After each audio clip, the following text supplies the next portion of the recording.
In this video, I'm going to go through this key document from Lucy Letby's grievance against the Countess of Chester Hospital that has only just been released by the Thirlwell inquiry. As usual, it's not clear why this has only just been released, and in the title page for this document, the Thirlwell inquiry has even stopped telling us when these documents were submitted. So we can only imagine why it's been delayed so long. But this would have been available. It was part of the grievance that was raised. There's no reason, considering that there are so many other documents from the grievance procedure that are available in Thirlwell, there's no particular reason that I can see why this should have been delayed for so long. As you can see, the date of this report is the 22nd of November 2016, so it was published 10 years ago, along with the rest of the grievance documents.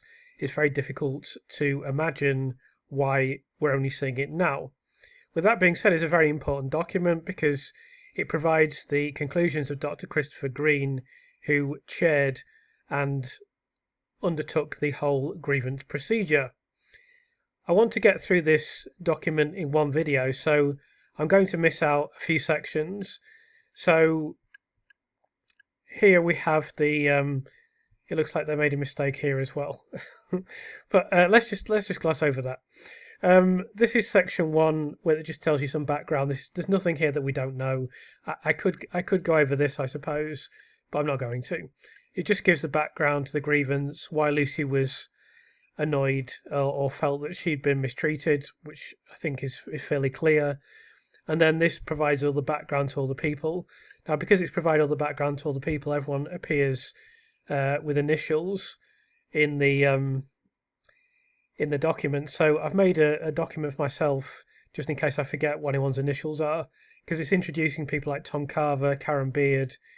So Tom Carver's is initialed as BMA, Karen Beard KB.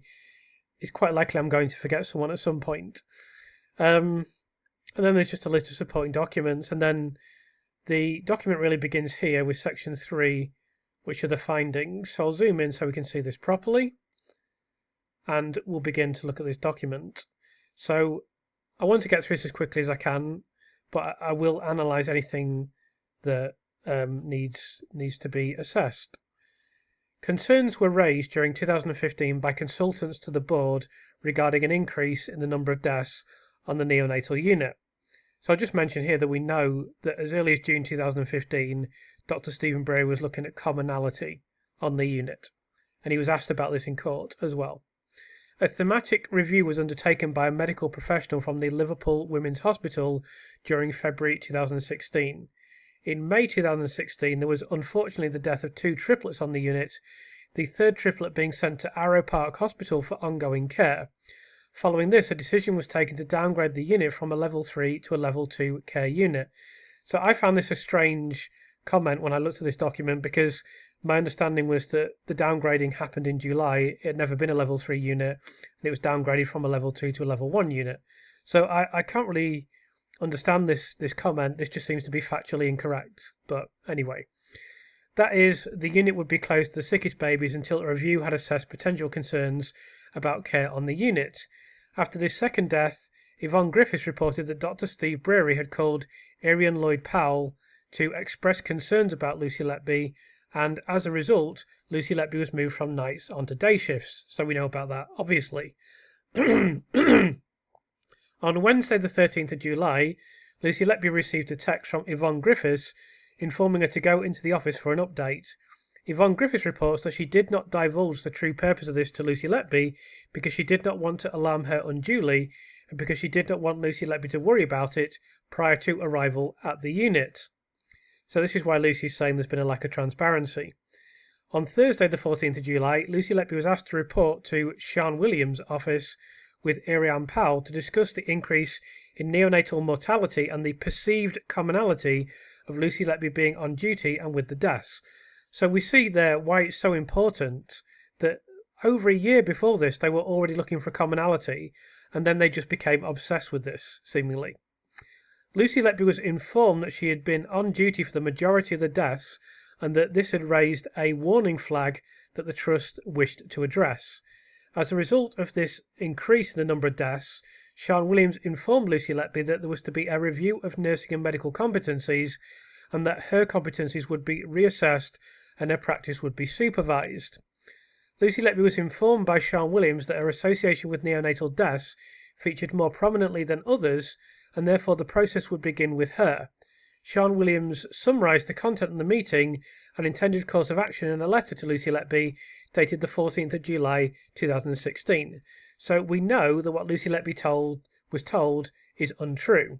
Firstly, we know there was no intention to assess anyone else's competencies. Secondly, there may possibly, conceivably, have been an intention to go for supervised practice at this point, but that was never accepted. It was never really in place, and I don't think that was ever feasible because the consultants fundamentally opposed it. Ariane Powell then emailed all neonatal unit staff on the 15th of July to inform them that all members of the neonatal unit staff were to undergo periods of clinical supervision and that Lucy Letby would be the first to undergo this process. So it's interesting that this happened when they never did that with anyone else. Not only was Lucy Letby never supervised, but there was never really any intention. Maybe among the nursing staff there was, but the consultants just never allowed this to happen. On Monday the 18th of July, Lucy Letby met with Yvonne Griffiths and Yvonne Farmer to discuss supervision and training, during which Lucy Letby met with Linda Guatella, HR business partner, and Karen Rees, lead nurse, urgent care. Lucy Letby was then informed by Karen Rees that she was not in fact going to undertake competencies and supervision, but was to be redeployed to the PALS team for a period of 4 to 6 weeks while external reviews took place. The content of this meeting is summarised in a letter from Karen Rees to Lucy Letby dated the 18th of July 2016. So you can see how quickly it went from, oh yeah, we're just taking off the unit because you've been there more than others. Everyone's going to be treated the same way, and we're just going to look at your competencies and you're going to be supervised. It's I don't know for sure whether the nursing team were on board with that or not, but the consultants were never going to allow that. On the 5th of August, Lucy Letby attended an unplanned meeting with Karen Rees and was supported by Hayley Cooper, who was an RCN rep, and was informed that the external review had been delayed. Further meetings with Karen Rees took place on the 12th of August and 2nd of September. Lucy Letby was on leave from the 15th of August to the 29th of August. On the 6th of September, Lucy Letby met with Karen Rees and Hayley Cooper and was informed that a letter from the RCN highlighted that Lucy Letby had been redeployed due to concerns raised by consultants. So there was this 2-month gap before Lucy was even informed. She'd been taken off the unit, working in another department, been on holiday, and then finally someone told her, oh, by the way, the consultants have raised concerns about you. On the 9th of August, Ariane Powell emailed all neonatal unit staff to inform them that there were currently opportunities for staff to be seconded across the trust. It is therefore come at an opportune time for us, and we were able to second Lucy.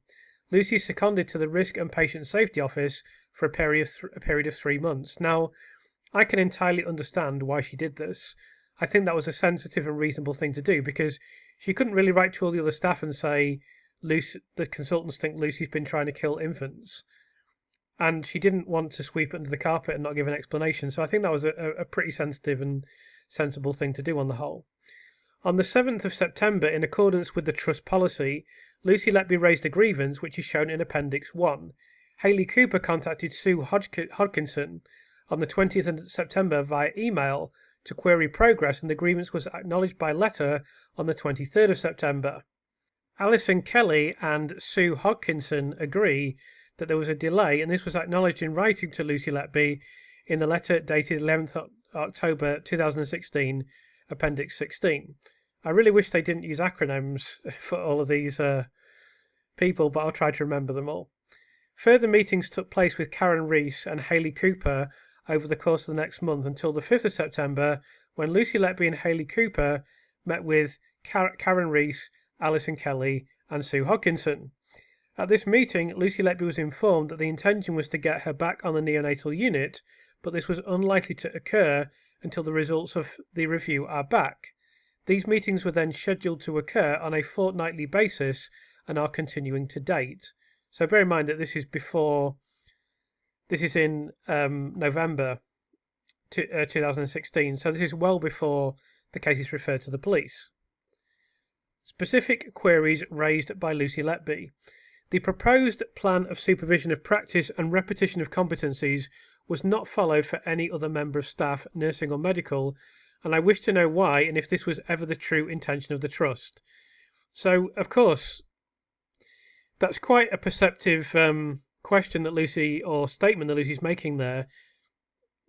One has to wonder whether there was ever a true intention to look at anyone else on the unit, given that we know why Lucy was pulled off the unit, and maybe the nursing staff were trying to protect her, but I feel that it wasn't transparent and they didn't really have any intention of looking at the competencies of anyone else on the unit. All neonatal unit staff were informed that the intention was for them to undergo a period of clinical supervision and for them to redo their clinical competencies. This is supported by Ariane Powell's email to all neonatal staff. All parties agree that Lucy Letby was informed on the 14th of July 2016 by Sean Williams that this process would begin with her. It is reported by Ariane Powell, Karen Rees, Alison Kelly and Yvonne Griffiths that this plan was not achievable because of staffing, as evidenced by email from Yvonne Griffiths to, I've forgotten who this CG guy is, but he's a relatively minor figure. Dated the 18th of October 2016, in which the difficulty in providing clinical supervision is noted.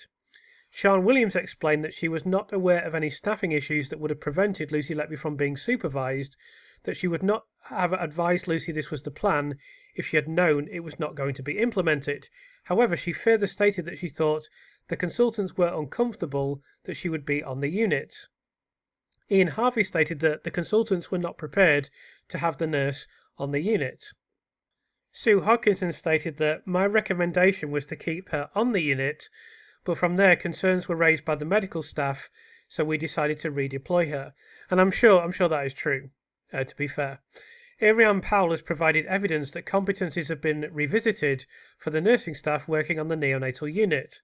Supervision of practice and revision of competencies for the medical staff was raised with Ian Harvey, who described that the ways in which medical competency is assessed as being fundamentally different to that of nursing staff. He stated that it was not feasible to record revision of competencies in the same way as for nursing staff, and that it was an ongoing process but was underway.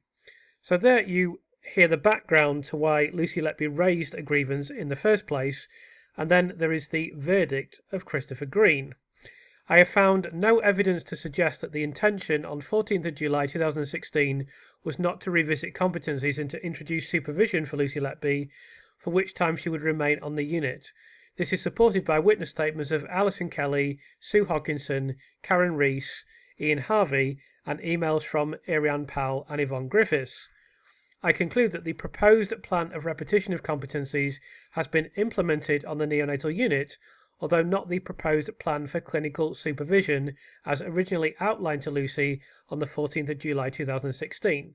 Based on the evidence, I believe that the genuine intention of the Trust at the time was for the planned clinical supervision for Lucy Letby, and that this has been identified as being impractical to implement and superseded by the undertaking of the external review and deep dive forensic report. Sean Williams suggested that the consultants had applied further pressure following this agreement to have Lucy Letby removed from the unit, which is supported by Sue Hodkinson's and Ian Harvey's statements. No periods of clinical supervision have been undertaken on the neonatal unit as originally outlined. I therefore conclude that both staffing shortages and continued concerns from the consultants contributed to Lucy Letby's redeployment from the neonatal unit. Although supervision was not undertaken for either Lucy Letby or the rest of the nursing staff on the neonatal unit, I conclude that this was the true intention of the Trust on the 14th of July 2016. So this is an interesting introduction to the whole outcome of the grievance. What we can say is it was the consultants that pushed to ensure that Lucy was excluded from her normal duties, and it seems that the nursing team would have allowed Lucy to be supervised, but the consultants just would not entertain this prospect, essentially. So as a result of this, we see Lucy redeployed. and the grievance procedure will continue. So now that we have that background and we've established what occurred on the unit, for the remainder of the document I'm going to read the conclusions of Chris Green, because there's a lot more information about what was said by various nurses, various other members of staff, but I just want to concentrate on the conclusions from this very important grievance document. Whilst it is clear that Lucy Letby was not excluded from duty, it is also clear that she was being redeployed away from her substantive role pending the outcome of the external review. It could be argued that the same principles in relation to the above apply, and that this should therefore have been explained to Lucy Letby clearly on the 18th of July 2016. I have found no evidence that the Trust's executive team stipulated that Lucy Letby was to have no contact with the unit. I conclude, though, that although the intention was not to prevent Lucy Letby from having normal social contact with colleagues from the neonatal unit, that Lucy Letby reasonably believed this was the instruction, leaving her isolated from her social and work support network. So there's a couple of things to mention here. Firstly, it's clear that the Trust and the hospital should have communicated more clearly to Lucy that what was going on in the background with the consultants. And secondly, it's notable that Nick Johnson accused Lucy of lying about being isolated from her social and work support network, whereas this is now one of many documents that indicate that what Lucy said was completely true. So then Chris Green says the following: I conclude that the overarching purpose of the external review and the additional commission deep dive forensics review is to explore circumstances and detail around patient safety on the neonatal unit. I do not find that there was a specific brief to investigate Lucy Letby. However, the review panel were made aware of potential concerns. With respect to the commonality identified between Lucy Letby being on duty and the collapses deaths of the babies on the neonatal unit, I conclude that the executive team feel that the review will provide confirmation and reassurance that there is no direct link between the two. This would provide support for Lucy Letby in relation to assuring both herself and the Trust of her clinical competence, and it is anticipated assuage the concerns raised by the consultants to the executive team. So with regard to this, it just seems that no one really knew how they were supposed to do this review. They didn't have the staffing to conduct it. They possibly didn't have the expertise to conduct it. It's not something they'd ever been asked to do before in their defence. And therefore this lingered on, and Lucy, I mean, it's you could argue quite feasibly that if they'd been able to do a review more quickly, that Lucy would have gone back onto the unit, maybe she would have been supervised, there would have been no further deaths, and this would have disappeared. This problem would have disappeared. That's quite possible. We've got no way of knowing, it's entirely hypothetical, but that is a distinct possibility. As with numerous, there's so many forks in the road where this could have been avoided, and I wouldn't be sat here now, you wouldn't be listening to this, etc., etc. Unfortunately, every single time there was a fork in the road, it went the wrong way for Lucy Letby, which is quite tragic, obviously. So I'll scroll down a little bit further to the next section. Whilst it is clear that Lucy Letby was not under any formal investigation, the principles of this have been applied to Lucy Letby's case in respect of both the potential damage that knowledge of the consultant's alleged accusations may have had on Lucy Letby's working relationships and on her health and well-being in general. In all the interviews involving managers and executives, there has been a general acknowledgement that Lucy Letby was not provided with the information relating to the consultant's accusations regarding her. There is also a consensus with these individuals that if we did the wrong thing, it was for the right reasons. Whilst I recognise that the board found themselves in a difficult position, I conclude that the Trust have not been open and honest with Lucy in relation to the circumstances surrounding her redeployment and have not demonstrated the trust value we respect each other. So very difficult. I think this is a fair and entirely fair conclusion.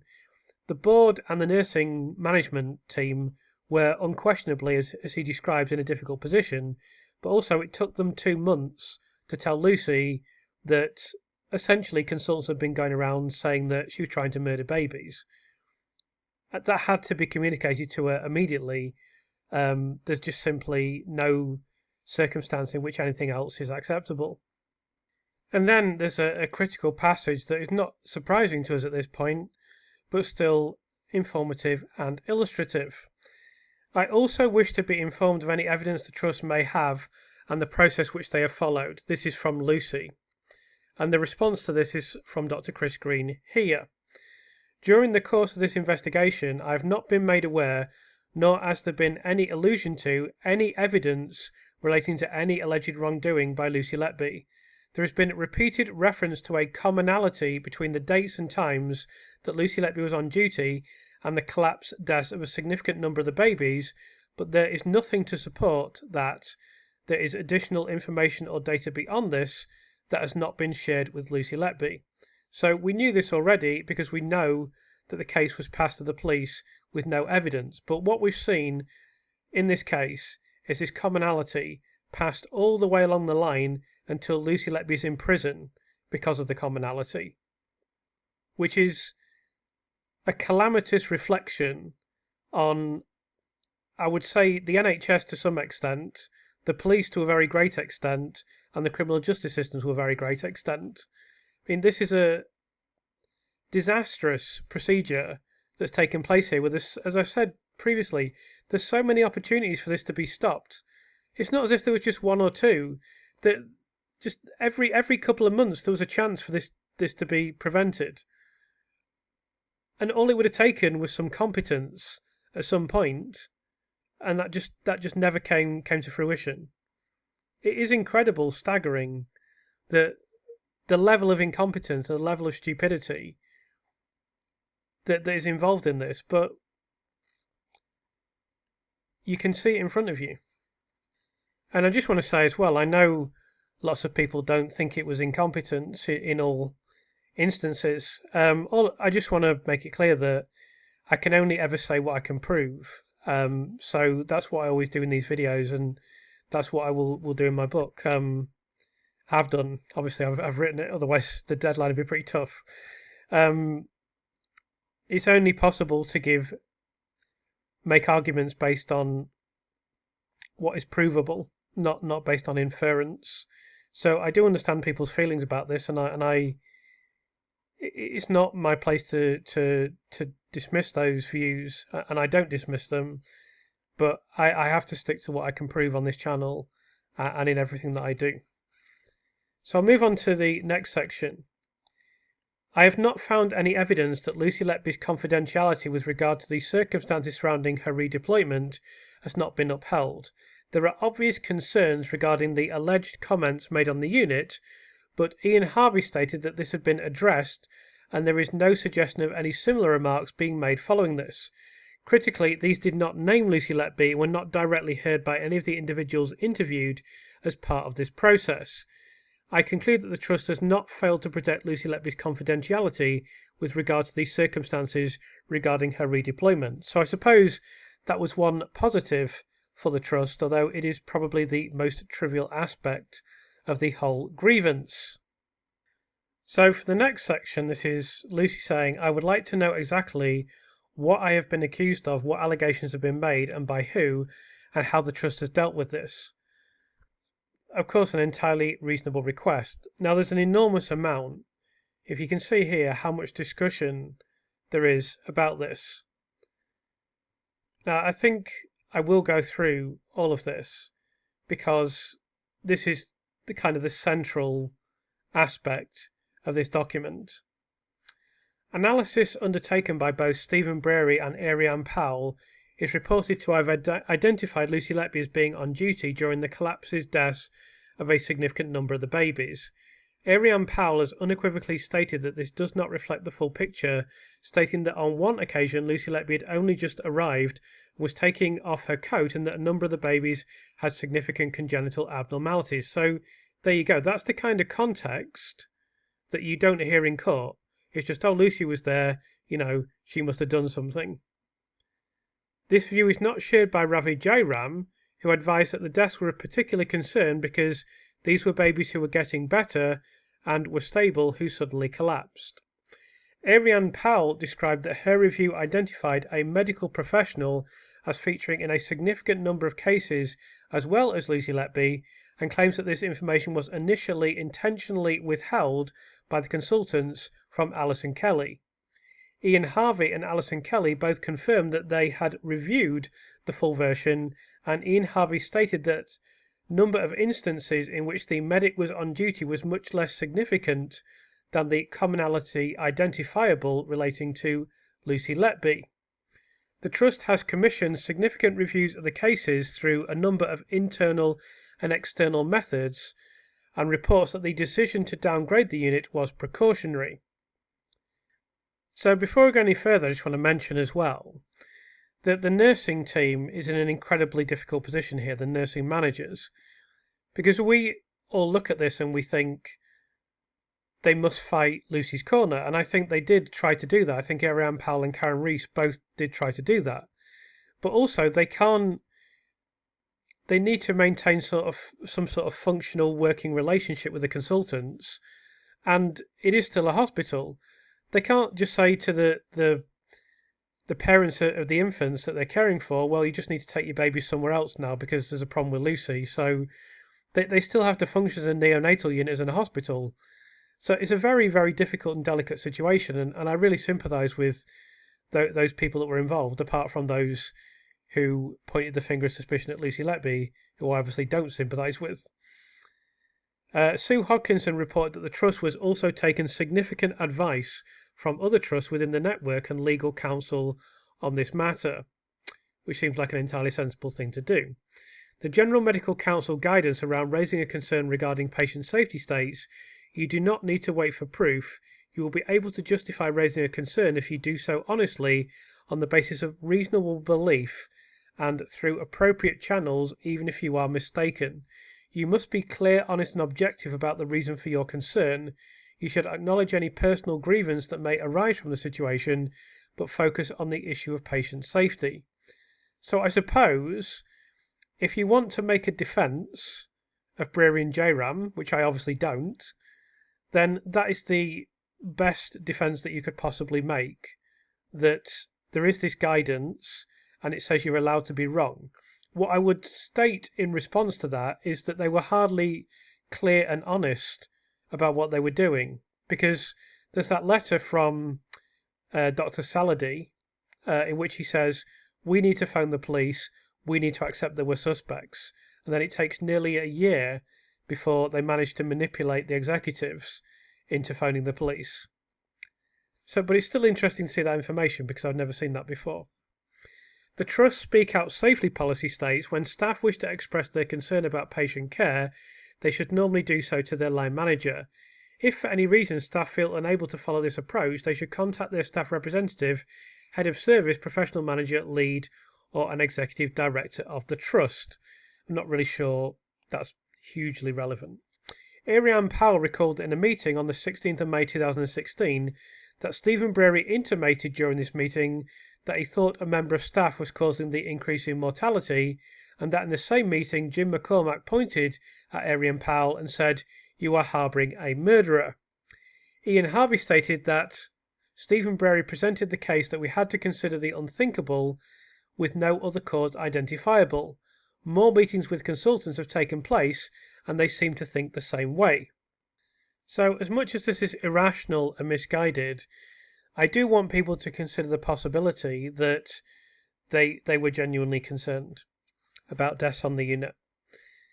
Karen Rees reported that there had been a suggestion of foul play by Ravi Jayaram in that it had been suggested that air embolism or twisting of tubes might have been the cause of death. This is supported by the email sent by Ravi Jayaram to colleagues in which he makes specific reference to, given the concerns we raised about foul play, with air embolus being considered among the pathology, and this may end up with the police being involved. Ravi Jayaram also emailed colleagues on the 30th of June 2016 to signpost an article around neonatal air embolism. So what we should mention with regard to this is that when Ravi Jayaram was interviewed during the grievance procedure, he didn't say anything in relation to this whatsoever. So that previous thing that I just mentioned where it says you must be open and honest, Ravi Jayaram said there's no evidence whatsoever, we're not considering anything, blah blah blah. which is obviously completely untrue. Karen Rees stated that she had heard of Stephen Brearey's concerns regarding Lucy Letby through Karen Townsend, the urgent care directorate manager, who had a one-to-one with Ravi Jayaram.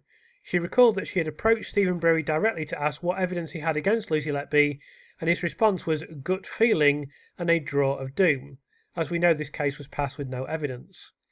Karen Rees stated that she met with Alison Kelly and they agreed there was insufficient basis to exclude Lucy Letby from the unit. Naturally, there was insufficient basis because there was no evidence presented. Karen Rees recalls that she was contacted at home by Stephen Brearey following the death of one of the triplets, during which conversation she felt he was applying pressure on her to exclude Lucy Letby from the neonatal unit. So I'm not sure how appropriate it was for Stephen Brearey to contact Karen Rees at home. I mean, probably what I would have done was I would have said, Stephen, if you want to discuss this, let's discuss this at work. I don't take calls at home about work matters. Far be it from me to tell Karen how to do her job. I'm sure she felt she had to try and deal with this and that she was trying to help Lucy. But that seems to me Stephen Brearey doing something that is inappropriate. Although,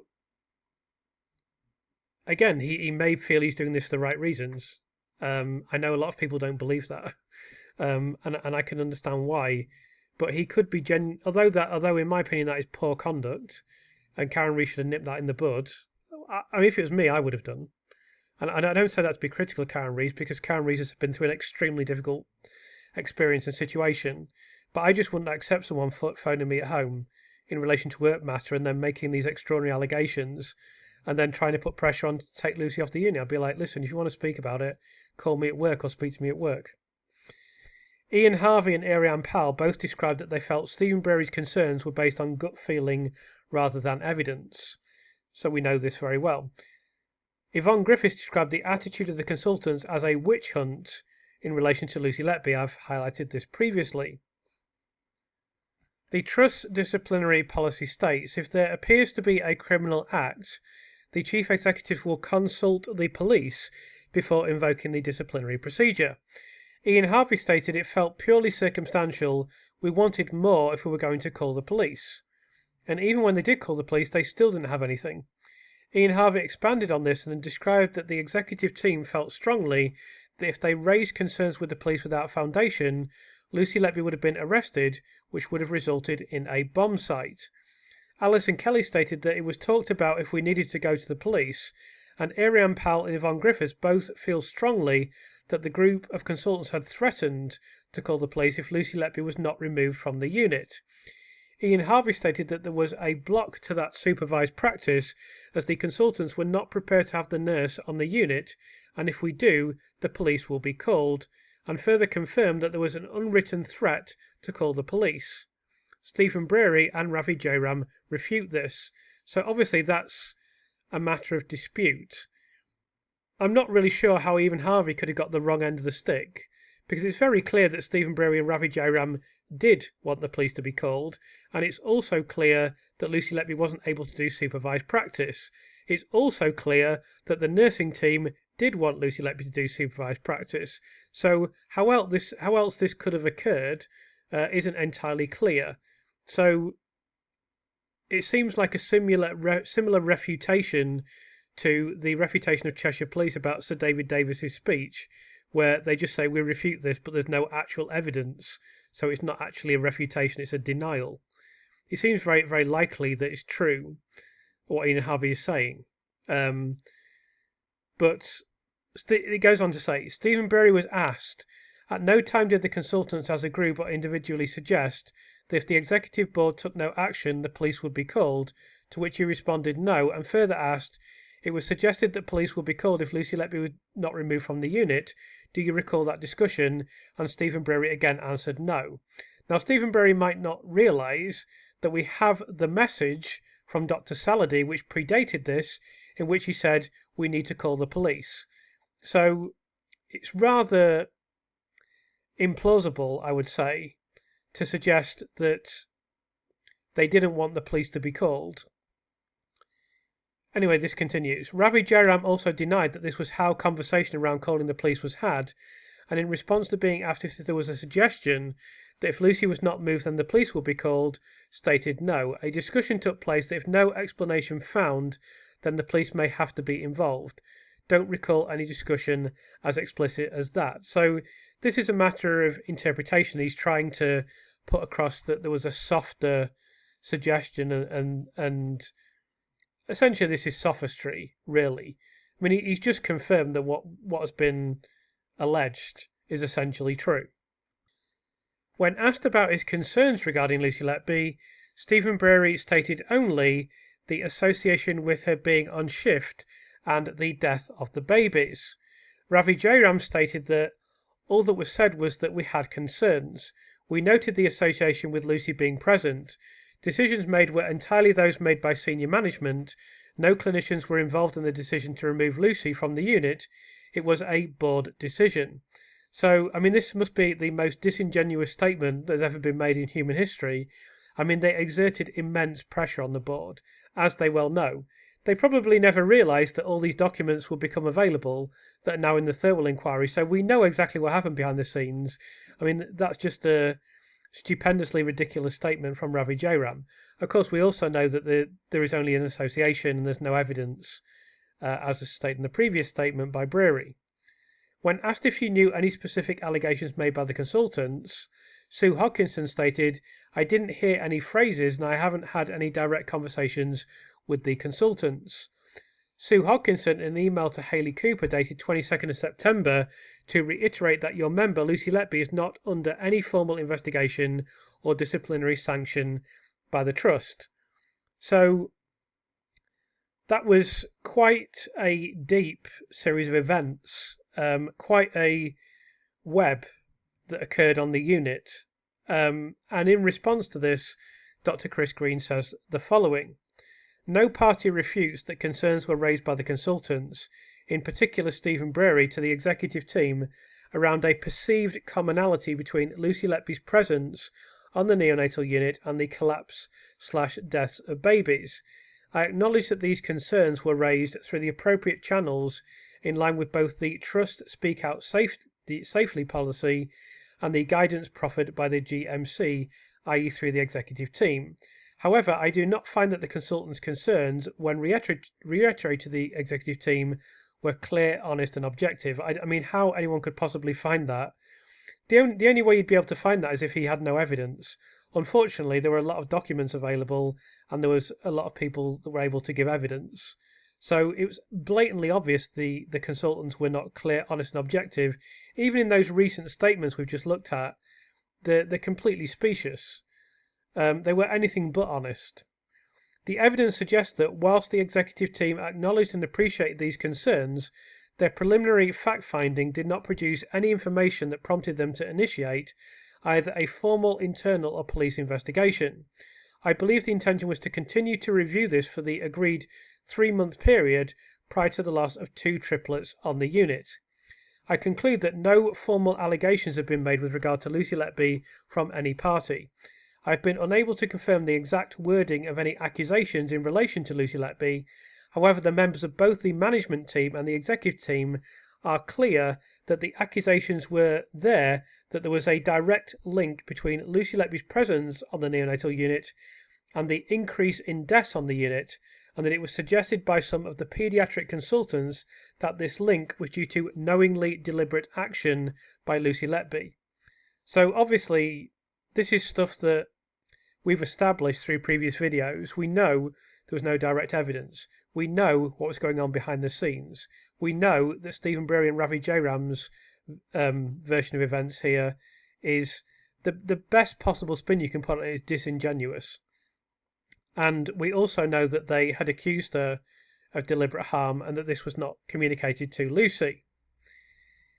In response to how the Trust have dealt with this, I conclude that the Trust have considered the concerns of the consultants in line with both the disciplinary and Speak Out Safely policies and believe that there was insufficient basis on which to undertake either a formal internal investigation or to initiate a police investigation. I consider that there were a number of potential options available to the Trust. To initiate an internal investigation under the Trust disciplinary policy. I found that given the nature of the allegations that this was not feasible. so one can go any further. To contact the police as above and request an investigation, I find that the Executive Board did not feel there was sufficient evidence to undertake this action, i.e. there was no evidence.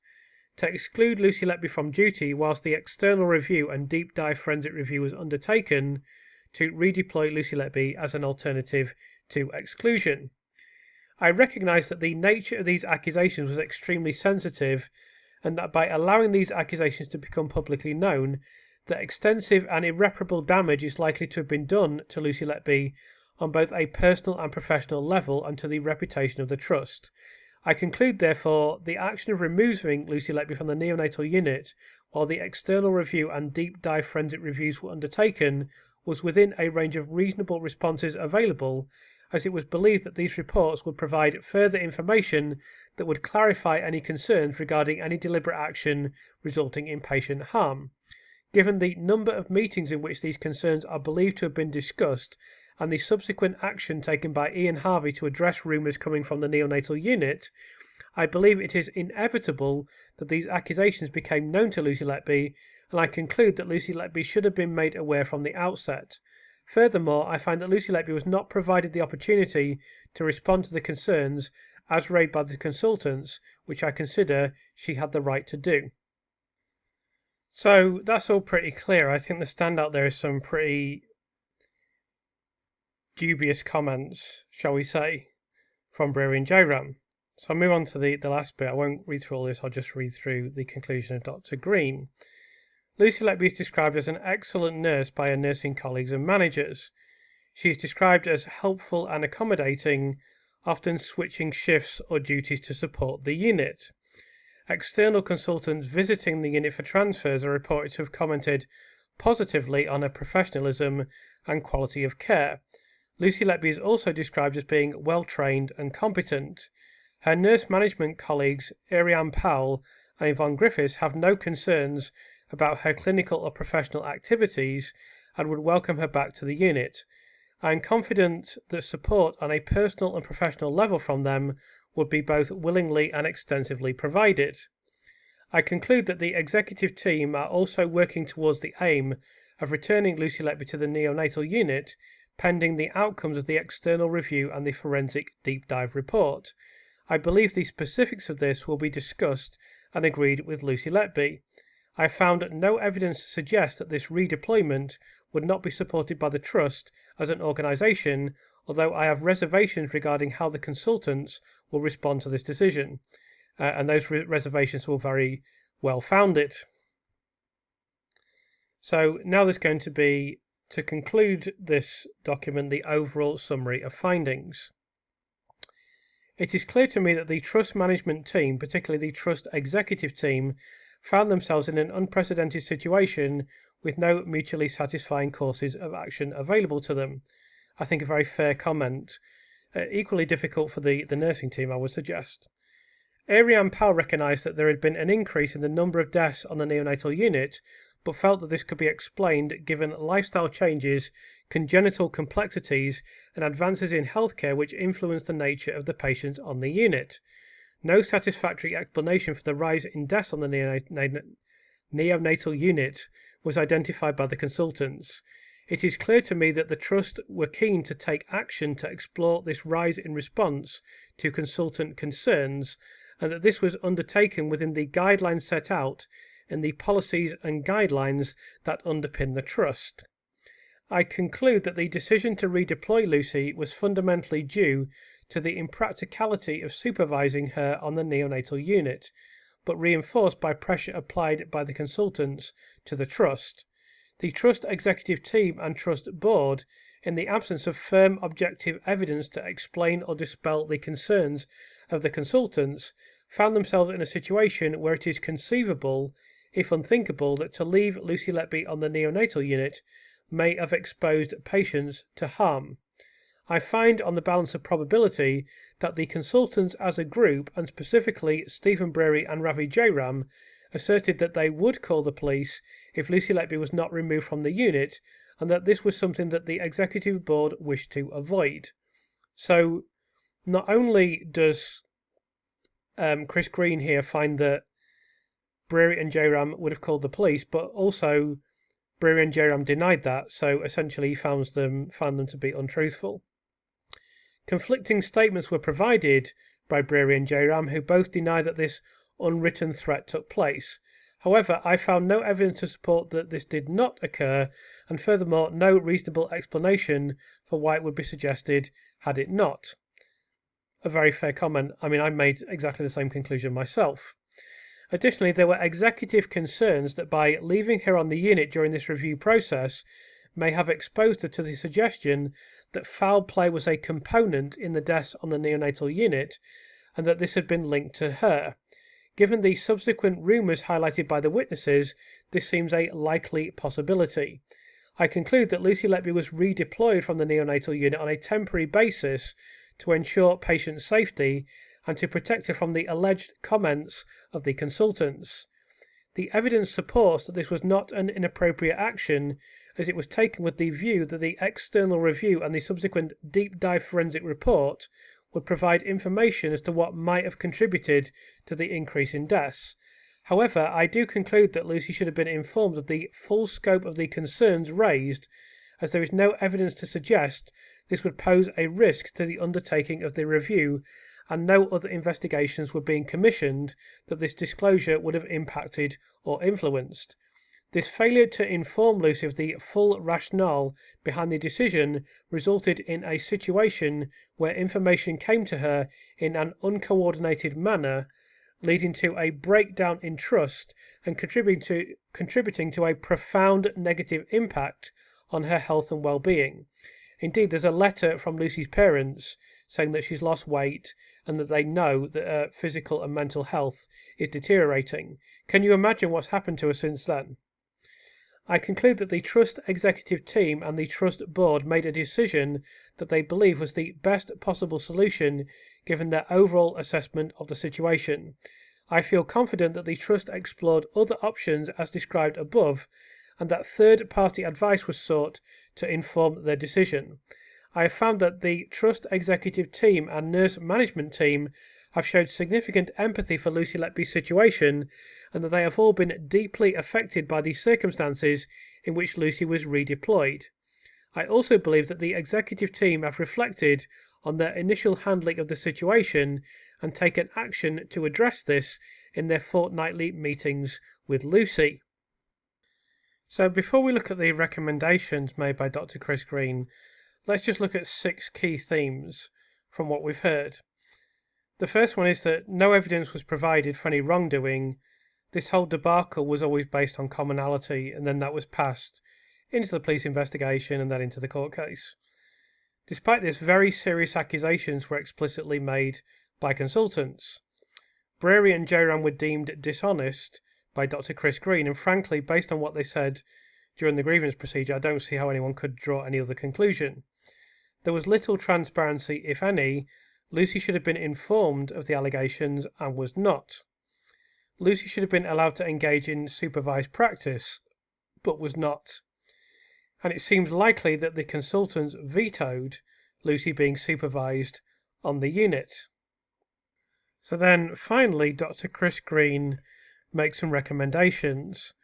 I'm not going to read out the whole of this section, I'm just going to go over some very key comments that he makes in this section. The first one is that he recommended for Lucy Letby to be given the opportunity to return to the neonatal unit to her substantive role. And of course that would have been an ideal outcome, I suppose,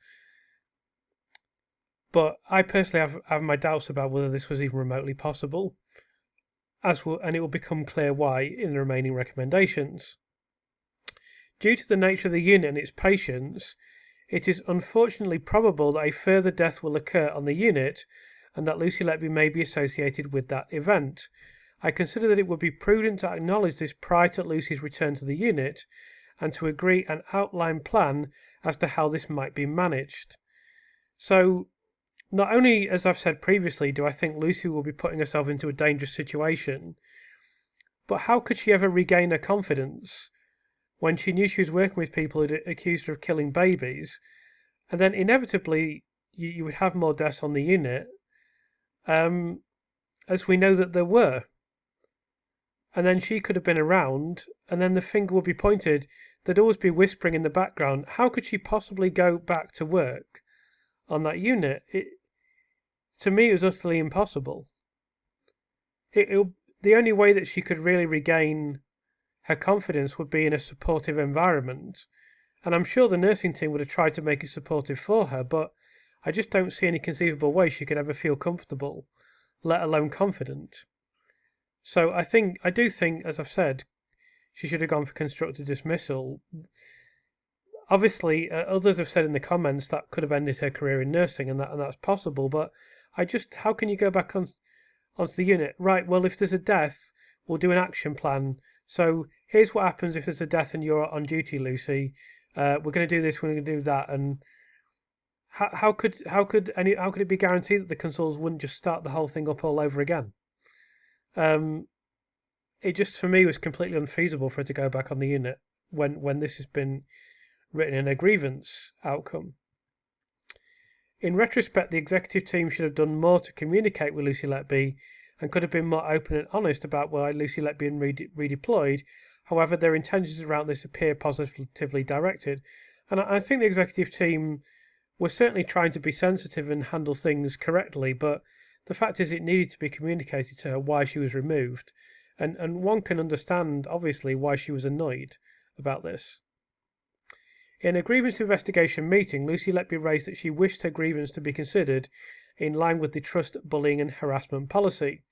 I advised Lucy Letby at this time that I acknowledged this, and Lucy Letby was sent a copy of the bullying and harassment policy following this meeting. I found that Stephen Brearey and Ravi Jayaram were reluctant to provide information beyond the specific scope of the formal grievance as it had been submitted. And these last 2 points are just absolutely critical. Having established the facts above, it is my recommendation that if Lucy Letby wishes more detail to be explored with regard to the specifics around Stephen Brearey and Ravi Jayaram and the concerns that they raised about her, that she should submit a separate bullying and harassment complaint in line with the trust policy and an investigation undertaken within the scope of said complaint. The evidence gathered has raised significant concerns around the behaviours reported to have been exhibited by Stephen Brearey and Ravi Jayaram. Further exploration of details surrounding their suggested accusations regarding Lucy and comments that are reported to have been said was not undertaken as it was beyond the scope of this investigation. However, I recommend that the Trust takes action to explore this in more detail and to investigate if required in line with the Trust disciplinary policy. So this is very serious. Obviously, Dr. Chris Green found reason to be concerned about the behaviours of Brearey and Jayaram and suggested that they should be taken up to see if they should be disciplined. And also, he indicated that they were far from transparent and far from forthcoming with information. Now compare that to what happened on the 15th of May when they went to see the police and they were very forthcoming with information. So this paragraph here is the strongest indication yet that we have that Brearey and Jayaram were starting to realise, hold on a second, we could be in serious trouble if Lucy is allowed back onto the unit, and if Lucy follows this advice that Dr. Chris Green has written down here, then we could be in some serious hot water. So that would explain why they were determined to keep going, as they themselves expressed. They expressed that just because the grievance is upheld doesn't mean that our attitude has changed or that we're going to alter anything that we did, and of course they didn't, and eventually they got this referred to the police. Now this paragraph here is the strongest suggestion yet that they realised that if they didn't do this, it could be their heads that were on the chopping block. In summary, this grievance document is important because it shows in black and white how chaotic and mishandled the whole process was. Dr. Chris Green's conclusions make it clear that Lucy Letby was not shown any real evidence of wrongdoing, yet she was still treated as though something serious was being suspected of her. The Trust knew there were concerns about neonatal deaths, but those concerns were largely driven by association and commonality rather than any firm evidence.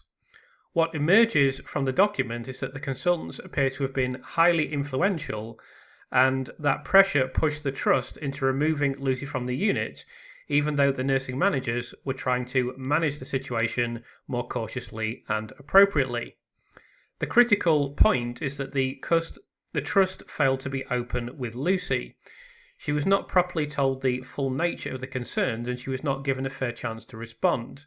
The document repeatedly shows that she was told one thing, while the reality behind the scenes was very different. The idea that she would be supervised and that everyone's competencies would be reviewed never really materialised, and the consultants were not prepared to accept her back on the unit. That meant the whole process became confused, delayed, and deeply damaging to her both personally and professionally. Dr. Green's findings also show that the Trust was trying to balance patient safety, staff concerns, and the very real risk of reputational damage. But even if the Trust believed it was acting for the right reasons, the way it handled Lucy's redeployment was insufficiently transparent. She was left isolated, uncertain, and exposed to rumours without being told properly what was being said about her. That failure to communicate honestly caused a breakdown in trust and had a serious effect on Lucy's health and well-being. It is also crystal clear, particularly in some sections that I didn't read through, that Lucy Letby was particularly highly regarded on the unit. There are two final key points. Firstly, we see this document reference a collapse where Lucy Letby had just arrived and not even taken off her coat. In the court case, this would have been counted as Lucy Letby being present. This in itself once again reveals the sheer nonsense of the prosecution case. Secondly, it is made explicitly clear that Brearey and Jayaram were, at best, economical with the truth, and that they behaved in a way that would have left them open to disciplinary action. This is the strongest indication yet that there was an incentive and self-serving motivation for them to pursue the prosecution of Lucy Letby. The final document from Lucy's grievance further strengthens our impression of everything that we knew already. There was no meaningful evidence against Lucy. The consultants were obsessed with having her removed and behaved in an, at best, unprofessional manner. The hospital wasn't transparent. Lucy Letby was fundamentally mistreated, even if the police investigation had never taken place.